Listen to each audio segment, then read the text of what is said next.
ছাগলের নাম হচ্ছে সুলতান।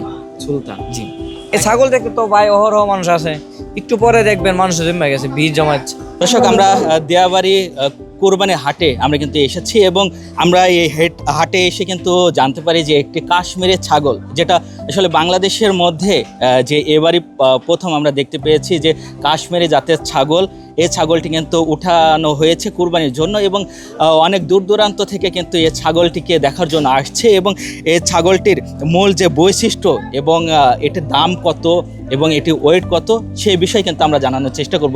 ভাই, আপনি কোথা থেকে এসেছেন একটু যদি ভাই জানান। আমি ব্রাহ্মণবাড়িয়া আশুগঞ্জে এই চিনিটু থেকে। আচ্ছা, এই ছাগলটি কিভাবে সংগ্রহ করলেন? এটা আমরা একটা হাট থেকে, একটা হাটে খুঁজ পাই, তখন হাটে গিয়ে হাট থেকে কালেকশন করি আর কি। আচ্ছা, এটির বৈশিষ্ট্য কি একটু যদি বলতেন? এটা আসলে কাশ্মীর জাতের ছাগল। এটার বৈশিষ্ট্য হচ্ছে আপনার চুল থাকবে বড় বড় একবারে, আপনার এই শিং থাকবে বাঁকানো সুন্দর।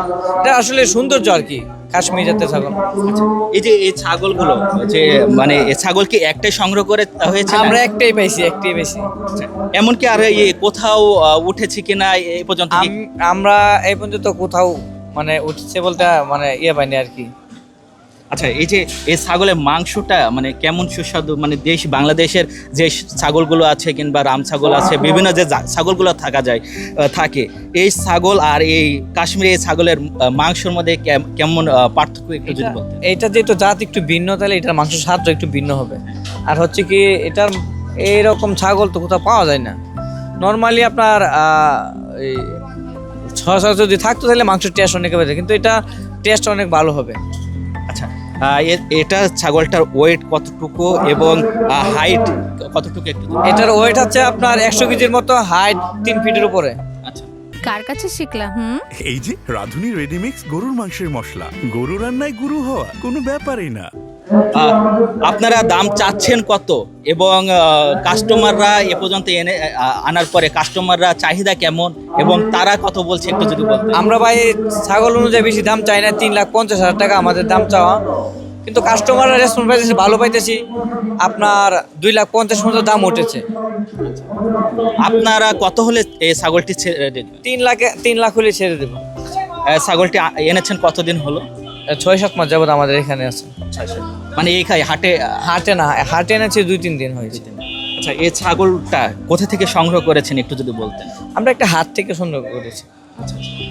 এখন এই যে ছাগলটি, এটা হচ্ছে ছাগলের কি কোনো বৈশিষ্ট্য নাম দেওয়া হয়েছে? ছাগলের নাম দেওয়া হয়েছে, ছাগলের নাম হচ্ছে সুলতান। সুলতান। জি, এই ছাগল দেখতে তো ভাই অহরহ মানুষ আছে, একটু পরে দেখবেন মানুষ জমে গেছে, ভিড় জমাচ্ছে। এই জন্য কি ভিতরে সাইডে? জি। আসলে মূলত ছাগলটা আমরা ছিলাম যে হাটের একটা আকর্ষণ, মানে একটা কুরবানির হাট থাকবে, একটা আকর্ষণ থাকবে না, সেটা কি করে হয়, আকর্ষণের চিন্তা করে আমরা হাটে তুলছি আর কি ছাগলটা। আচ্ছা, ছাগলকে কি খাবার খাওয়ান? ছাগলকে খোল, কুড়া, বসি, ভুট্টা, এগুলোই সাধারণ খাবার। হ্যাঁ, ঘাস। হ্যাঁ। তো ভাই, আপনাদের এখানে কি ছাগলের পাশাপাশি কি গরু কি আনা হয়েছে? জি, আমাদের এখানে কাঙ্কারাজ আছে, ব্রাহ্মা আছে, দেশাল আছে, শাহিওয়াল আছে, বুট্টি আছে, ফাইটার আছে। আচ্ছা। তো এই ছাগল এত নাম থাকতে কেন সুলতান নাম রাখা হলো একটু যদি জানাতেন? আসলে নামটা হচ্ছে আমার যে ছাগলের মালিক, আমার এক ভাইগনা, সে শখ করে সুলতান করে রাখ দিয়েছে, তখন থেকে এটার নাম সুলতান আর কি। দর্শক, যেমনটা দেখছিলেন, আমরা কিন্তু এখানকার যে ছাগল যিনি এনেছে তার সঙ্গে কিন্তু আমরা কথা বলেছি এবং ছাগলের সম্পর্কে কিন্তু জানার চেষ্টা করেছি এবং আসলে সে বলছিল যে এই ছাগলটি কিন্তু যে বাংলাদেশে যে সব ছাগল পাওয়া যায় সেই ছাগলের চেয়ে এই ছাগলের মাংস কিন্তু সুস্বাদু, কিন্তু অন্যরকম টেস্ট এবং টেস্টে কিন্তু অন্যরকম একটা ভিন্নতা আছে এবং যে ছাগল দেখতে পাচ্ছেন এই ছাগল চেনা কিন্তু যে বড় বড় লোম এবং কান কিন্তু লম্বা, মুখের যে ডিজাইনটা এটা কিন্তু অন্য অন্য ছাগলের চেয়ে আলাদা এবং যে বিশেষ করে যে শিংগুলো দেখতে পাচ্ছেন এই শিংগুলো কিন্তু একটি পেঁচানো সিস্টেমে কিন্তু এই ছাগলের বৈশিষ্ট্য এবং এই ছাগলটি কিন্তু তারা শখে কিন্তু নাম দিয়েছে সুলতান।